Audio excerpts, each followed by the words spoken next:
From exposing myths to lifestyle hacks, this is going to be the ultimate expert's guide to helping a plant-based or vegan diet work for you. So Evelyn, let's get the most obvious, most asked questions out of the way first. Can we get enough protein on a plant-based diet? Can you get enough protein from plants? The answer is yes. You know, when we look around the world, most cultures have survived on beans and grains. Very healthy. A lot of people are moving away from having too much saturated fat that's found in meat and just cutting back on the amount of meat that you eat. You don't have to be a total vegetarian, vegan, or whole food plant-based to gain benefits. But there are some real great benefits of choosing your protein from plant foods. Well, great. Then can you give us some really good sources of plant-based protein? One of the best plant proteins that you can choose is from beans. Any kind of beans, and they come in so many different colors and flavors. So each week I make a nice big pot of some kind of beans that I'm going to use lots of different ways during that week. This is something that you may want to think about. And there are still a lot of people who eat beans for breakfast, even in other cultures. So thinking about how can you incorporate more beans. But there's other ways to get plant protein as well. You may not realize that you're getting it when you have your nice bowl of oatmeal in the morning. 4.5 grams a cup, and I eat at least a cup a day for the morning. So that would be at least 8 to 10 grams of protein right there in your breakfast. Also, we get some from nuts and seeds. If you're putting hemp seed on your breakfast in the morning, 2 tablespoons of hemp seed have 8 grams of protein. Chia seed has protein, flax seed, sesame seeds, maybe peanut butter on your toast. So if you have a nice whole grain bread, like Ezekiel bread, and in that you have at least 5 grams of protein in a serving, and then you put a couple of tablespoons of peanut butter on that, you've got another 8 grams of protein. So that would be a really high protein for breakfast or as a snack later. But the beans are the very highest. Soybeans, a cup of soybeans can have up to 30 grams of protein in a cup. Perhaps you've heard about tofu. Maybe that sounds scary, I don't know. But tofu can be an exciting, delicious food to incorporate, and that would give you up to even 44 grams of protein in it, depending on the type that you have. There's also a product called tempeh, which is made from soybeans. It's a fermented protein food that is very delicious. Bean pasta. Have you seen the bean pastas? They can have up to 20 grams of protein in a serving, and they are just beautifully and delicious, just beautiful and delicious. Many vegetables contribute so much protein. If you were to eat lima beans, 15 grams of protein in a cup. Spinach, mushrooms, sun-dried tomatoes, collard greens have up to 6 to 8 grams of protein per serving. And then grains like quinoa. Quinoa, in a cup of quinoa is 8 grams of protein. Barley, brown rice, oats are all things that can give you more protein. I use nutritional yeast a lot for seasoning, and 2 tablespoons of that has 8 grams of protein.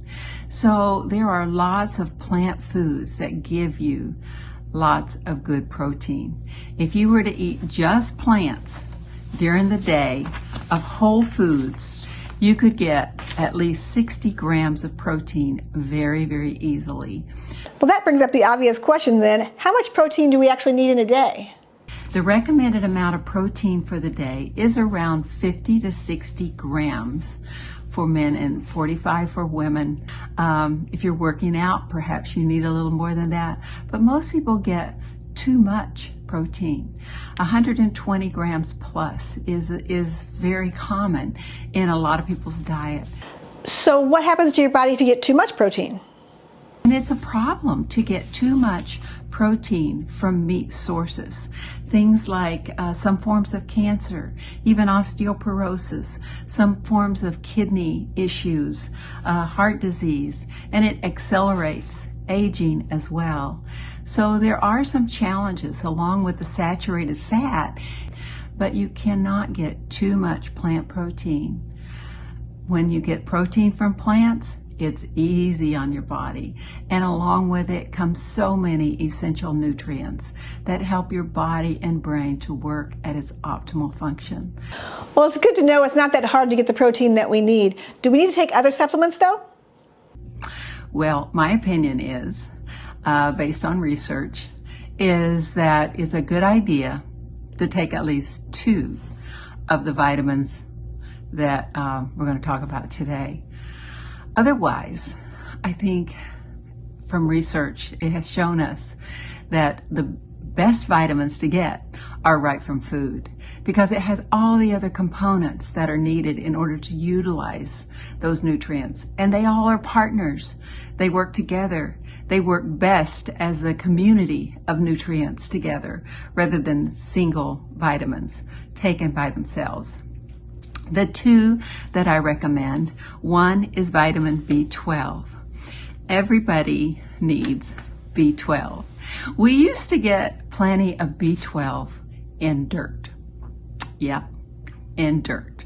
People used to go to the garden, they'd pull up a carrot, and they would kind of brush it off, chomp on it.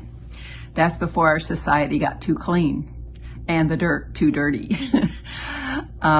But B12 is made from microorganisms, and it's something that our body desperately needs for our body, our brain, our blood, red blood cells, for our immune system, for growth. It is so important for so many things. We want to make sure we have plenty of B12. B12 is from dirt? I really had no idea. Is there a specific kind of B12 we should take, and is there a certain time of day it's better to take it? If you get the B12 that goes under your tongue, it is absorbed right into your blood system.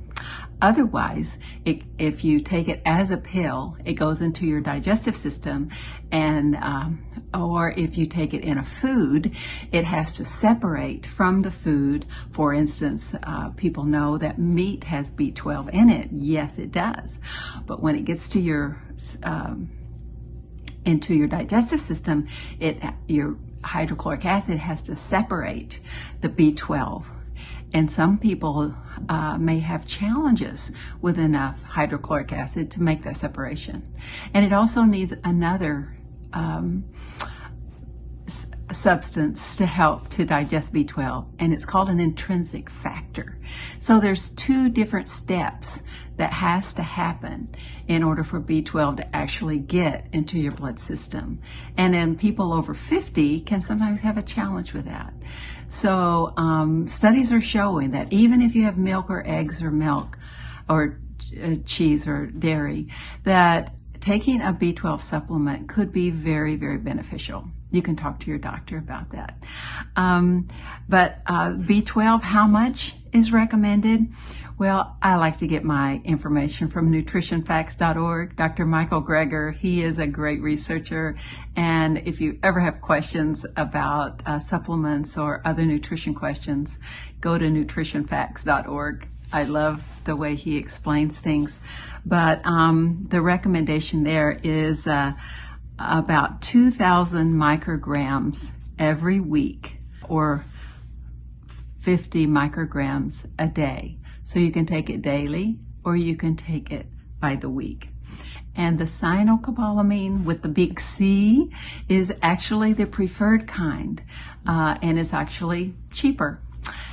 So when you're looking at the kind of B12, get the one with the C, cyanocobalamin. If you have issues with your kidneys, it's recommended that maybe the methylcobalamin might be a good idea. But the best time to take it is when you wake up in the morning on an empty stomach, all by itself, not connected with other vitamins. So it's better to take it by itself rather than in a multiple vitamin. We're finding out that B12 is better absorbed that way. You said there were two, so what is the second supplement that you recommend? The other one is vitamin D, and especially if you live in Michigan, from October, November to March, April, we need to get some vitamin D, or go south for Christmas or sometime during the winter to get some good vitamin D. And what is recommended is about 2,000 milligrams or international units a day, 2,000 international units a day. I like to get the kind that comes in drops, and then it is a higher dose, so you only have to take that every 2 or 3 days. So get some vitamin D3 for your immune system and to help you to stay healthy through the winter. While you're on the topic, can you give us some more immune system boosters and how we can stay healthy more during the wintertime? Well, there's a lot of different ways that we can take better care of our immune system. And probably the most important to start with is to get enough sleep. A good day starts at night, getting to bed on time and getting some good rest. Making time to sleep, and sleeping at night is superior to sleeping during the day for the best immune system. That's when our body balances hormones, is when we sleep. And our hormones are a big regulator of our appetite and how we're feeling. And it also helps the body to restore as we're sleeping. So this is very important for our immune system. Another is to make sure we're eating healthy food. Making sure we're getting all the vitamins and minerals, antioxidants, phytochemicals, staying really low on sugar and saturated fats, and really upping those plant foods, whole foods, fruits, vegetables, whole grains, beans, and good nuts and seeds. Those are power-packed with immune enhancing nutrients. Eating at regular times is another thing that can boost the immune system, and making sure that we are being fed on a regular basis. Get up in the morning and have your breakfast within a couple of hours after you get up. And then try to eat after 4 to 6 hours. And that will help to supply your body with nutrients that help you better deal with stress and to enhance your immune system. Trying to avoid things that cause stress to our body. Stress works on your weakest genetic link. So trying to be as stress resilient as possible. Avoiding things like too much caffeine or, of course, tobacco, or things that would, and alcohol, trans fats, too much saturated fats and sugars are things that can cause more stress to the body. Making sure we get outside and get some exercise, fresh air, and just moving, especially that morning sunlight. Oh, that is so healing for the body and your brain. So trying to get outside as soon as possible in the morning to allow your that bright sunshine when it's there. Even if the sun isn't shining, the light of the morning is something that's really very healthy. Throughout the day, trying to get outside, and if you're exercising in a gym, then try to do some walking at some point during the day where you're outside getting some fresh air. That's enhancing. It also can help you to deal with stress better, just being outside and having that good light, that full spectrum lighting during the day. Another interesting thing is having hot and cold showers. Have you ever thought about that? You know, a lot of people are doing these cold plunges, which really can stimulate the body in many different ways, and it's shown to help with the immune system also. But a simple way to do it is just in your home, and start out kind of easy on yourself. You want 3 rounds. So you first start out with nice and warm water, of course, and then you turn it to cooler for about 3 seconds or 6 seconds. Then you turn it back to warm, as warm as you can stand it, and then make it just a little cooler your next round. So for a few seconds, you've got some colder water coming down, and then you go back to warm water. And then the last one, make it as cold as you can stand, just for a few seconds. And you end on the cold. That sounds awful. But when you get out and you briskly use a towel and dry yourself off, it produces quite a warmth that's surprising. And crawl into bed, and that can really give your body a way of resting. It can enhance your white blood count and help your immune system to work at its higher level. Did you know the way you think can affect your immune system? Our thoughts have a powerful effect on how healthy we are. A cheerful heart does good like a medicine, the scriptures say. So thinking positive thoughts, and maybe even thinking about 5 things that you're thankful for during the day. And perhaps growing your spiritual life. Studies show that people in faith communities are healthier people. Don't know all of the implications of that, but we do know that it does enhance the immune system. There's a lot of talk about carbohydrates, some good, some bad. Can you break that down and tell us what we need to know about carbohydrates? We have heard a lot of negative things about carbohydrates. Should we eat carbohydrates? The answer is yes, if you choose the right ones. There are 2 different forms of carbohydrates. There is the whole foods that provide fiber, and those are one source of carbohydrates. And there's also the refined carbohydrates like sugar and white flour and a lot of processed foods. And your body handles them very differently. When we eat sugars and refined foods, that sugar goes into the system very, very quickly and is used up. We get kind of a high with the sugar, and then we get the low that goes with it because it's used up so quickly. But when we have those unrefined, some people call complex carbohydrates, the ones that provide fiber, they are whole foods. They respond very differently in your body. So when we eat whole foods, whole carbohydrates, the good kind, that's what's going to give us this long-term energy.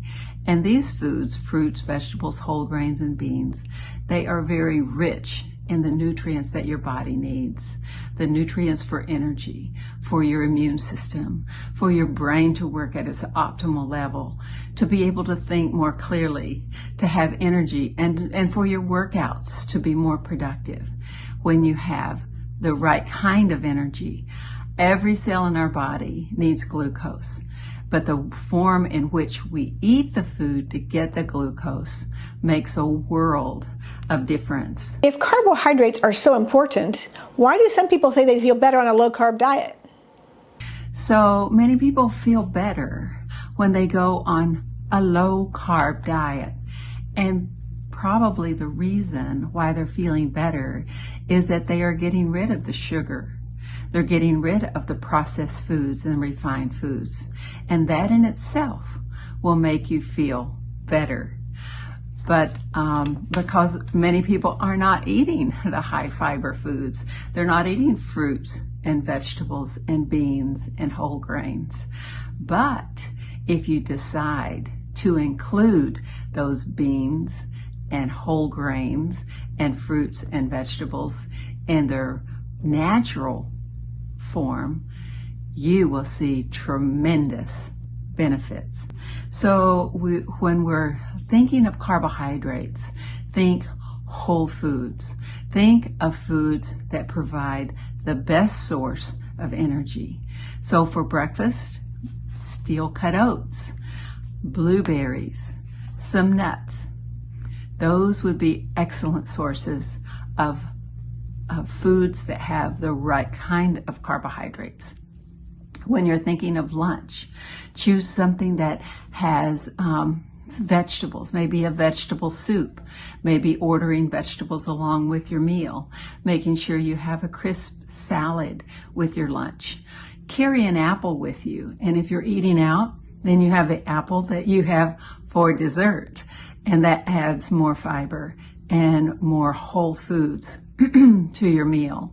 And for supper, try making sure that you have at least a good serving of vegetables and some maybe whole grain pasta. There's a lot of pastas now that are made with beans. I don't know if you've seen those, but you can get them made with different kinds of beans. You've talked a lot about fiber. Why do we need to eat fiber? Some of the benefits of fiber, one is that it helps to control the appetite. Fiber fills you up and keeps you fuller longer, and that is good news. So you don't get the munchies between meals. So it can help to reduce cravings for sugar and chocolate. So try eating more fiber and see what that does for those sugar cravings. It provides essential nutrients that helps to balance the appetite and balance cravings, and it gives us good energy. So fiber can control the appetite. It also helps to boost brain power. That's pretty amazing. It provides the essential nutrients from those fruits, vegetables, whole grains, and beans that the brain needs to work in its optimal form. And also the fiber helps to slow the release of energy into the body and supplying to the brain. So when we have fiber foods, it breaks off those glucose units one at a time, and they are sent throughout the body and to the brain. So for the next 3 to 6 hours, we have that continued energy. So you don't hit that real high and then drop low, but you're more consistent in the energy that you have between meals. Eating more fiber can help you reach and maintain your healthful weight. It fills you up so that you're not hungry. We can't live in this society and be hungry. We have to be satisfied. And that's what fiber foods will do for us. They're low in calories. They boost the metabolism and helps you to burn more calories. And even as those fiber foods are being digested, there are calories that are burned during the digestion of fiber foods, which isn't true with fats and sugars and refined foods. It also helps to provide all of those vitamins, minerals, antioxidants, and phytochemicals that help us to get and stay healthier. It's also going to help boost our immune system so that we're more resilient to disease and perhaps a flu or a cold bug that's going around. It balances blood sugar. The blood sugar from when you have fiber foods, it helps a slow release of energy. So there's not a gust of glucose going into the system as would happen in refined foods or in sugar. But the fiber foods has this slow release of energy so that blood sugar levels are maintained and are much more stable. It's true not only to control diabetes, but also low blood sugar like hypoglycemia. It gives that continual release of blood sugar in a controlled fashion so that the blood sugar levels stay where in a more normal range. Some fiber foods actually absorb the cholesterol or the bile salts in the blood system, in the digestive system, and they are excreted so they don't go back into the system to raise cholesterol levels. So fiber foods are beneficial in lowering blood cholesterol levels. They can also be very helpful in controlling blood pressure because it supplies many nutrients, especially high in potassium. And when they are eaten in their natural form, fruits and vegetables and whole grains and beans, they are lower in sodium. There's a nice balance of calcium that is provided also with plant foods. It promotes a healthy digestion. And that is one of the main reasons we want to eat more dietary fiber, is because the dietary fiber is actually food for the gut bacteria. And when you have a healthy, happy but gut bacteria, the microbiome, that produces many benefits for your body and your brain and your immune system. I can even slow aging process by eating these foods. We've seen studies that show that it helps to reduce the progression of aging. So, and it's also very delicious. There's so much variety when we're eating whole foods, fruits and vegetables and whole grains. So how much fiber do you need? Well, they say around 30 to 50 grams. The people in the preventive world suggest 30 to 50 grams of fiber a day. But you want to start slow. If you're not eating any fiber, you just start to increase 1 or 2 vegetables a day, or add a serving of beans, and slowly increase the amount of fiber that you're eating at each meal.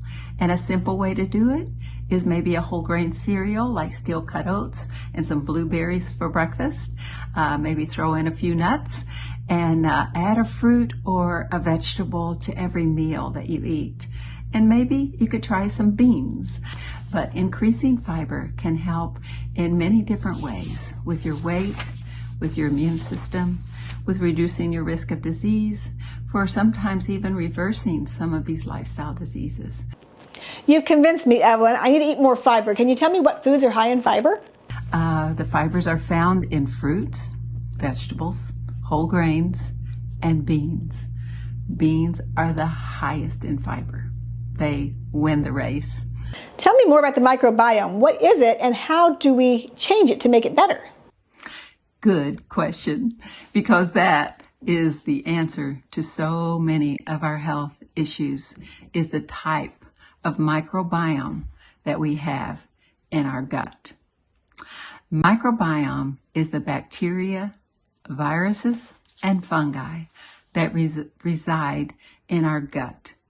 And they do so many amazing things. We have healthy microbiome and we have not so healthy microbiome. So we want the healthy ones to win out. And we're going to talk about how to do that. But the healthy microbiome, it helps to regulate metabolism. This is a big deal. This is a big deal for reaching and maintaining a healthful weight. It helps to produce energy for the gut. It helps with digestion and absorption. It makes a big deal with cravings. The type of microbiome that you have affects your cravings.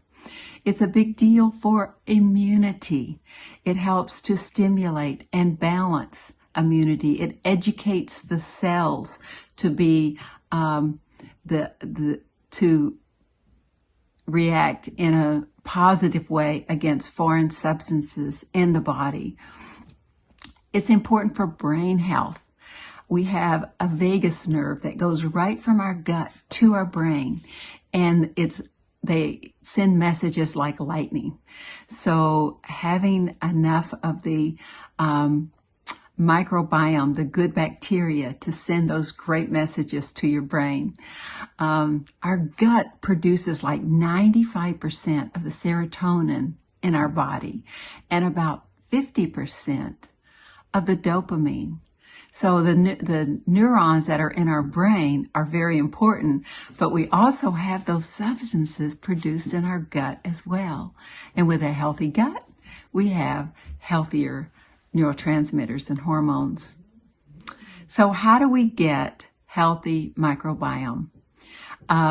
First of all, there are prebiotics, probiotics, and postbiotics. Prebiotics is the actual food. The dietary fiber that's in food is the prebiotics. So when you eat an apple, there are microbiome on the outer side, on the skin. There's microbiome on the inside. And when you eat that, it goes into your gut and supplies some microbiome. And as you eat dietary fiber, It feeds the good kind of microbiome, and then that produces more and more of the good kind of microbiome. We want at least to eat 30 different plants a week. Think you could do that? 30 different plants in a week. And I know in breakfast I get at least 10 to 15 in my breakfast every day with the grains and the fruits and the vegetables. I have 4 different grains and about 6 different fruits and about 4 different nuts and seeds in breakfast. But 30 for the whole week. And each of those foods will provide different families of microbiome, and the fiber is what feeds them and helps them to grow so that they can help with your immunity, they can help with your brain health, and they can help with regulating your metabolism. And then there's the probiotic. The probiotic is the actual bug, and you find that like in yogurt, in kefir, and in some forms of sauerkraut and miso. And that's the actual bug. And some people will take it like in a pill form, the microbiome. But the best is to get those probiotics from food. When you have the prebiotic, the body will make those probiotics. You don't have to take it as a pill. And then there are postbiotics, and they have different names. There's some short chain fatty acids that sound like a bad thing, but it's a good thing. Butyrate, acetate, and propionate are 3 different ones, and they do some amazing things to produce energy, regulating metabolism, the gut-brain connection, and gene expression. The unhealthy microbiome is produced by eating too much sugar and too much saturated fat. And when we eat a lot of that, we produce the bad kind of bacteria, the wrong kind of microbiome that sends a message to the brain, feed me more sugar, feed me more fat. And the way that we change all of that, change that chemistry, is to eat more plant foods. Because as we eat plant foods, we feed the good microbiome, and then the other microbiome slowly fades away because it's not nourished anymore and doesn't get that sugar and fat anymore. Exercise and sleep can also affect the microbiome. So getting good sleep, good exercise is another great way to strengthen the good kind of microbiome. So have a good gut. It helps you to reach and maintain your healthy weight. It helps you with your immunity, and it helps with brain health. You've mentioned sugar being bad for our microbiome. Do we have to stop eating sugar altogether? Or how much is too much? Well, we all like to eat something sweet occasionally, and that is usually okay. But the problem is we're just getting too much. And one of the places that we're getting too much is in different kinds of soda. On this label, it says that 1 serving of soda has 46 grams of sugar in it. What does that mean to you? 46 grams of sugar. How much sugar is in 1 teaspoon? How many grams of sugar is in 1 teaspoon?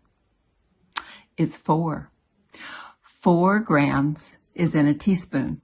So we need to divide 46 divided by 4. What's the answer? You're right, 11.5.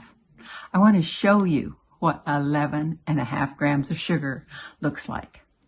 This is my cup, and we're going to count 11.5 teaspoons. 1, 2,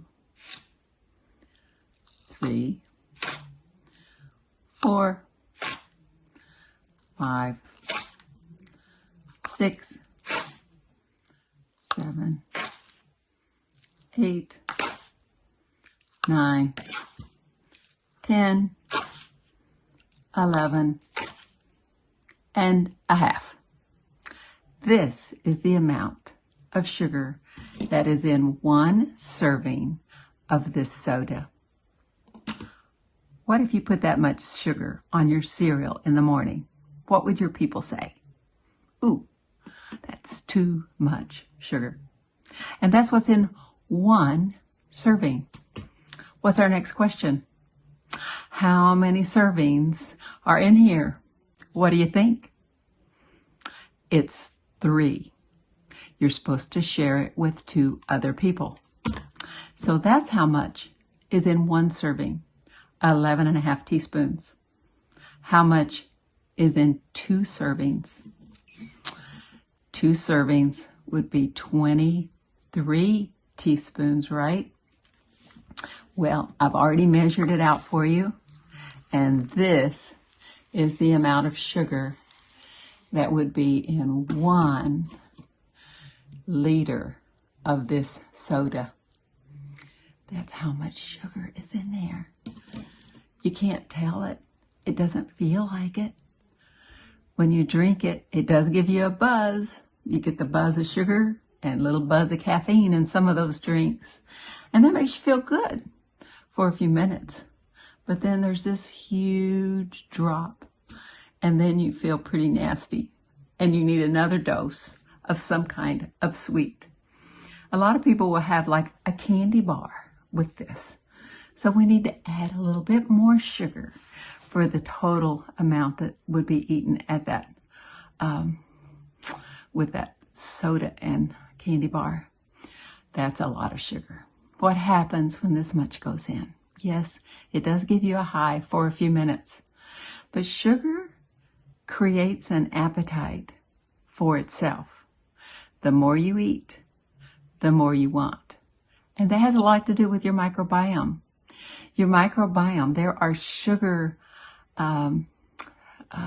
microbiome that loves sugar, not a healthy microbiome. But that unhealthy microbiome that loves sugar, when the sugar gets low, it screams to your head, to your hypothalamus and says, give me some more sugar. And our taste buds are affected by our microbiome as well. And we love that sugar taste. So what do you do about that? If you love sugar, what are you going to do about that?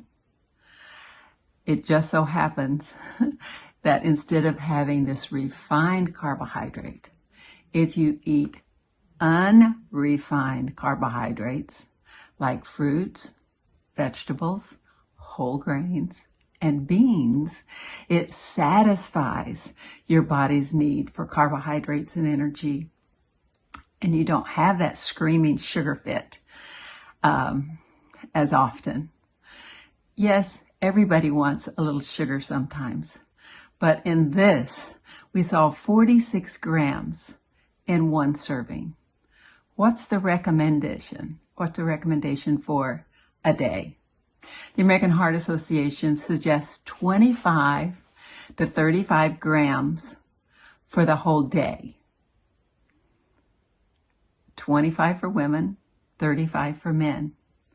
And in one serving, there was 46.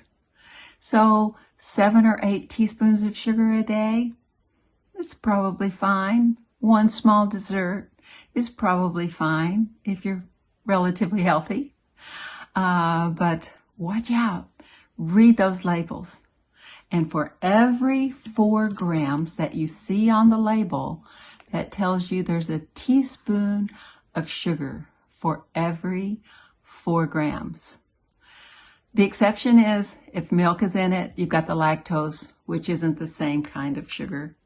Or if it's a can of fruit packed in its own juice, it will show up as sugar. But you're looking for added sugars. It's the added sugars that are usually the biggest source of biggest problem. When you talked about the microbiome earlier, you mentioned saturated fat. Can you tell me more about fats and how do we recognize the good ones and the bad ones and how much we should have and all of that? Well, there's different kinds of fat. If we were to weigh our brain, around 60% of our brain is fat. That's pretty amazing, isn't it? It doesn't seem like that.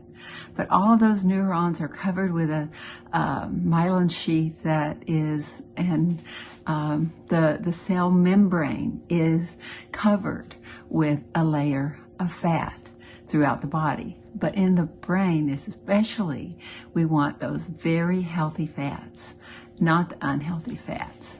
The healthy fats will give that cell wall the flexibility it needs and the permeability so that the nutrients can get in and out of the cell easily. And it can also make the cell very resilient against infection and disease. A major source of fat in the American diet happens to be meat. This is an 8-ounce piece of meat. It's about the size of my hand and about the thickness of my hand. And if this were meat that you were going to put on the grill, it would have about 60 grams of fat. I want to show you what 60 grams of fat looks like. A tablespoon of any kind of fat has 15 grams in it. So this is Crisco for our demonstration today. So this would be 15 grams of fat. 2 tablespoons would be 30 grams of fat. 3 tablespoons would be 45 grams of fat. And 4 tablespoons would be 60 grams of fat. 60 grams of fat in an 8-ounce piece of meat. That's also the amount of fat that would be in some types of chips. 6 handfuls of some chips could be 60 grams of fat. Also, in a large burger and fries could be 60 grams of fat. 4 pieces of cheese pizza could also be about 60 grams of fat. That's the amount of fat you need for the whole day for most people. That is a chunk of fat, isn't it? The type of fat we eat very easily turns into the type of fat we wear. This is a pound of fat. So we want to make sure that we're watching the amount of fat, because especially if it's saturated fat, it can raise the levels of inflammation in our body. Inflammation is the root of many lifestyle diseases like heart disease, many forms of cancer, many forms of arthritis. So we want to be kind to our immune system and try not to have too much of the wrong kinds of fats. There are some fats that we want to have more of. We want to have more of the nuts and seeds and whole grains. They give us the very good kinds of fats. Things like hemp seed, chia seed, walnuts. Not only are these good fats, they are what's called omega-3 fats that are especially good for your brain and for the arterial walls so that they stay healthy. Eating healthy fats is really important. And we want to stay away from the fried foods and the foods that contain excessive amounts of fats. You know, we have a fat tooth. We sometimes crave fats, don't we? Yeah, and a lot of that has to do with our microbiome. Those microbes that are in your gut that love fats will call for you and say, send me some more fats. And those are the unhealthy microbiome. As you transition to a healthier diet, and instead of having so much meat, maybe you'll choose a few beans. So think about how much fat are you eating? Can you read your labels and find out? And then as you add more plant foods, as you add healthier foods, it changes your taste buds. It changes your microbiome. And you actually start to enjoy healthy foods. And that's our goal, is to actually love the healthy foods. All right, Evelyn, time is getting away from us, but I have one more last question, and it's a big one. I've heard a lot of differing stories about diabetes and a plant-based diet. Some people say they get on a plant-based or a vegan diet and they can reverse their diabetes, or at least their type 2 diabetes. And other people are saying that you can't be on a plant-based diet or a vegan diet with diabetes because there's so many carbs in a plant-based or vegan diet. Can you explain how that works? Well, what we know is that it is possible for many people with type 2 diabetes to keep their blood sugars better control, and sometimes even reducing medication. Even type 1 diabetics can sometimes reduce their medication when choosing a healthier lifestyle. Can you help us understand how to control our blood sugar on a plant-based or vegan diet? So we want to keep blood sugars under control, and one of the best ways to start is to get enough sleep. Yes, that's right. Going to bed on time. Because when we're sleepy, it balances our hormones.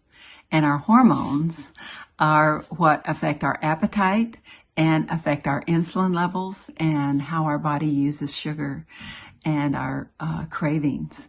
So get enough sleep, making sure that you're getting enough sleep, and that helps to help us with our cortisol levels, our insulin levels, our ghrelin levels, and our leptin levels. So tuck yourself in a little earlier tonight. Having meals at regular times, so important for blood sugar control. Make sure that your breakfast has plenty of fiber. Make sure that you're eating plenty of fiber for breakfast. And a really easy way to do that is just with steel-cut oats. Steel-cut oats with some blueberries and some nuts, especially the omega-3s, like walnuts or hemp seed or chia seed. Those are great choices. Making sure you're getting plenty of water. Water when you first wake up, water between meals. Carry that water bottle with you, and stay away from other kinds of drinks. Don't do artificial sweeteners. They will not help you in the long run. So stay away from those. Reducing sugar, of course, is a smart thing to do. If you need a little sweetening, it's better to use just a little bit of sugar than to use those artificial sweeteners. But when you eat plant foods, when you eat whole grains, fruits, vegetables, and beans, it helps to control that sugar level. It changes your microbiome so that you're not craving sugar as much, or maybe it even takes away that craving by changing your microbiome. So choose high fiber foods, getting up to 30 to 50 grams of fiber a day, but you want to do that slowly. You don't do it all at one time. You slowly increase the amount of fiber. One of the best fiber sources are beans. Do you have some recipes where you can eat beans? One of the programs that I worked with was a study that we did in the Marshall Islands, and we gave them beans for breakfast, beans for lunch, and beans for supper. And in 2 weeks, we saw dramatic changes in blood sugar levels. These were type 2 diabetics and people with insulin issues. So have some beans and just trying to incorporate those a little more often in your eating pattern. I think you'll see a big difference. Another magic thing that we did during that study was a 10-minute walk after every meal. Every time you eat, go for at least a 10-minute walk. That uses up the readily available glucose from food and helps to utilize that, and it goes into your muscles rather than raising blood sugar levels. It gets it out of the blood.